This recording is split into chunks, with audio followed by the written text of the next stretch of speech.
¿Qué tal? ¿Cómo estás? Bienvenido al canal Batalla Cultural Guerra Espiritual. Te habla Álvaro Fernández desde Montevideo, Uruguay.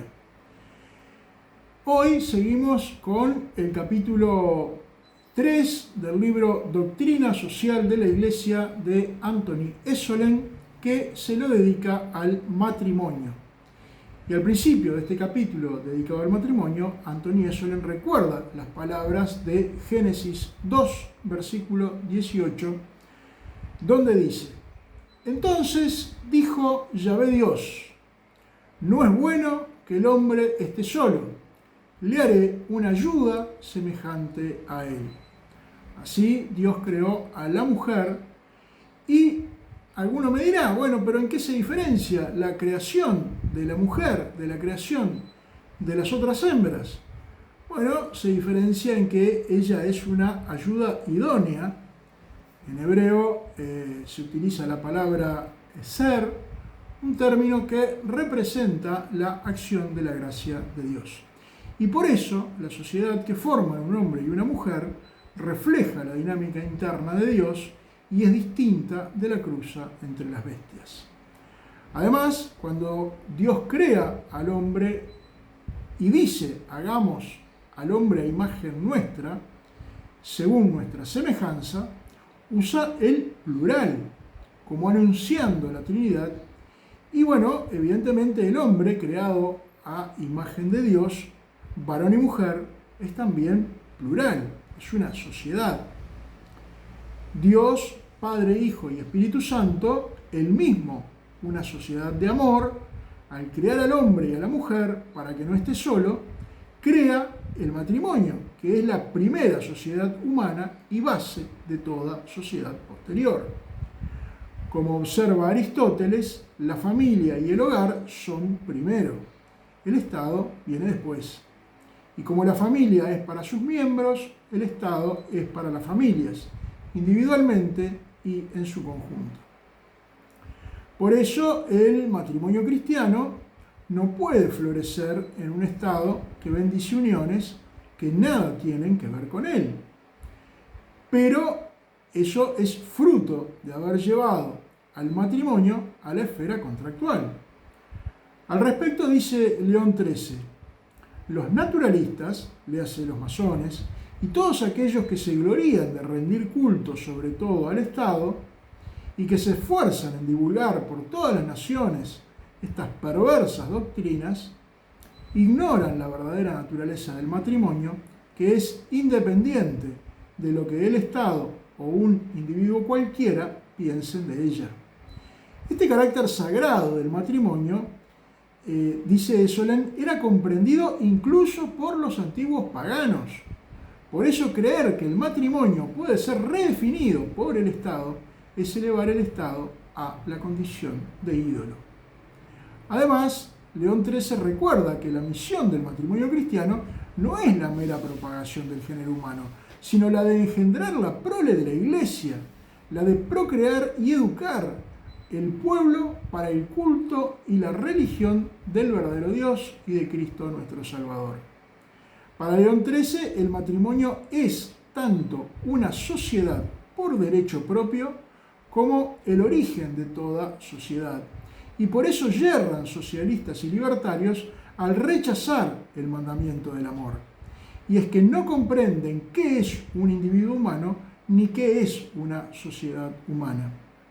En otras palabras, si el matrimonio fuera un mero contrato entre las partes, en constante adecuación, en una sociedad individualista, una pareja que firmara un contrato de matrimonio para satisfacer sus propios deseos no crearía nada que los trascienda, aunque tengan hijos, porque al faltar el amor no estarían fundando una auténtica sociedad humana. El esposo es para la esposa es para el esposo y ambos son para los hijos y por supuesto para Dios. Por tanto, que un esposo o una esposa se reserven derechos al margen de su cónyuge es como que Cristo se reserve derechos al margen del Padre. Y por eso yerra quien pretende que la mujer o el esposo tomen decisiones por su cuenta en temas que afectan a ambos, por ejemplo como los hijos.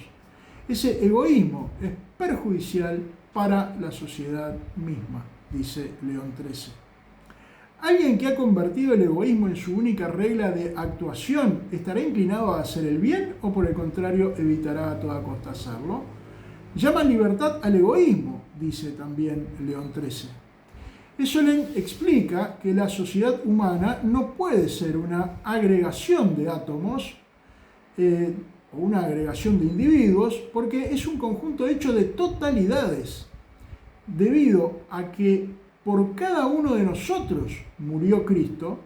Cada persona es, en el orden del ser, infinitamente más valiosa que todo el conjunto del universo físico, que la creación entera. Y por eso la familia no puede, a diferencia de otros conjuntos, sacrificar un miembro para salvar el conjunto. Y por eso la Iglesia, sociedad perfecta, no entrega ni a su hijo más insignificante para ganar el favor del mundo. Ella es para el hombre, siendo solo para Dios. Si no, no es nada. Si en la construcción de las sociedades humanas está ausente el amor a Dios y el amor al hombre ordenado a Dios, lo que se termina construyendo es cualquier cosa menos una sociedad. Además, la Iglesia solo puede ser fiel al hombre si es fiel a Cristo, porque Cristo está casado con la Iglesia y forma con ella una sola carne. Por eso el hombre no puede ser fiel a una sola parte de la doctrina de la Iglesia, sino que debe ser fiel íntegramente a ella, a la doctrina y a la Iglesia, por supuesto, ¿no? Dice Essolen, además, que León XIII nunca habla de economía sin referirse al hogar y a la familia, al matrimonio y a los hijos. Cada familia cristiana es una iglesia doméstica y por eso las leyes que atentan contra la sacralidad del matrimonio atentan contra la iglesia y contra la sociedad civil. Si bien en tiempos de León XIII las leyes de divorcio eran menos permisivas que las actuales, menos irresponsables incluso, eran también deplorables porque modificaron las costumbres para mal. Las buenas leyes, dice Essolen, y las malas leyes educan. Todas, buenas y malas leyes, educan. Las buenas leyes nos asisten en la difícil búsqueda de la virtud y las malas frustran esa búsqueda y promueven el vicio. El divorcio, el concubinato y la fornicación vulneran las enseñanzas sociales de la Iglesia y por eso las leyes que facilitan estas conductas son socialmente destructivas. En cambio, cuando la vida doméstica es cristiana, en el hogar se aprenden numerosas virtudes como refrenar ese estéril sentimiento de egoísmo que tanto enerva y degrada la naturaleza humana, recuerda León XIII. Essolen sostiene que el gran error de todo el pensamiento económico moderno no consiste en centrar todo en la economía, sino en haber olvidado la economía por completo. E invita a distinguir, siguiendo a Aristóteles, la crematística que define como la destreza para amasar fortunas, de la economía, que son las leyes que rigen la administración del oikos, del hogar.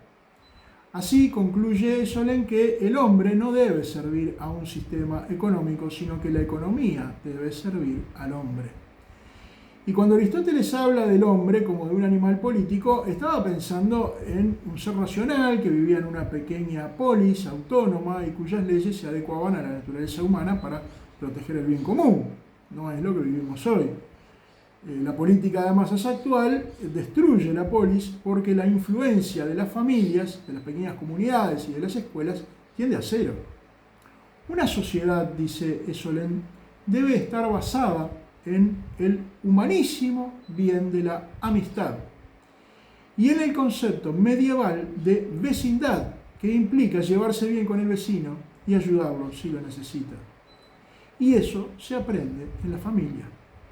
Citando a León XIII, Essolen recuerda que el matrimonio es una institución de origen divino que está orientada a Dios. Su fecundidad participa de la generosidad creativa de Dios, su unidad refleja el amor de la Trinidad y su exclusividad y perpetuidad reflejan la fidelidad y eternidad de Dios. Por eso, el doble mandato de amar a Dios y al prójimo implica que quien reduce el matrimonio a un contrato que cualquiera de los cónyuges puede cancelar, peca contra el prójimo y por tanto peca contra Dios. Las leyes de divorcio propagan la disolución de la sociedad que luego termina degenerando en una masa de voluntades caprichosas. Cuando como legislador supremo Jesucristo bendijo las bodas de Caná, devolvió al matrimonio la nobleza de su significado primigenio. Luego la Iglesia, al bendecir los matrimonios, hace por el Estado lo que el Estado no puede hacer por sí mismo, que es hacer ciudadanos de la ciudad de Dios, que harán más justa la ciudad de los hombres.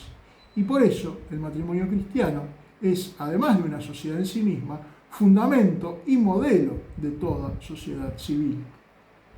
También recuerda eso en que el don mutuo del matrimonio se basa en un intercambio de regalos, que no se dan en una proporción aritmética, sino en una proporción humana, porque los esposos son el uno para el otro y ambos para Dios.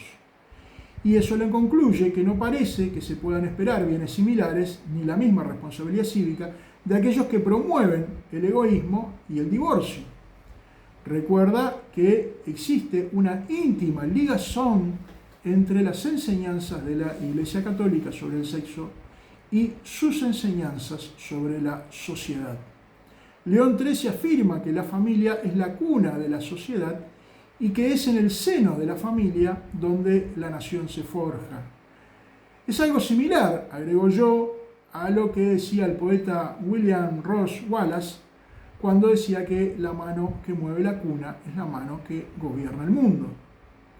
A través del sexo, el hombre y la mujer cooperan en el diseño providencial de Dios para la raza humana. Cuando comprometen sus cuerpos, cuando se convierten en una sola carne, y ese acto, aunque privado, repercute en toda la sociedad.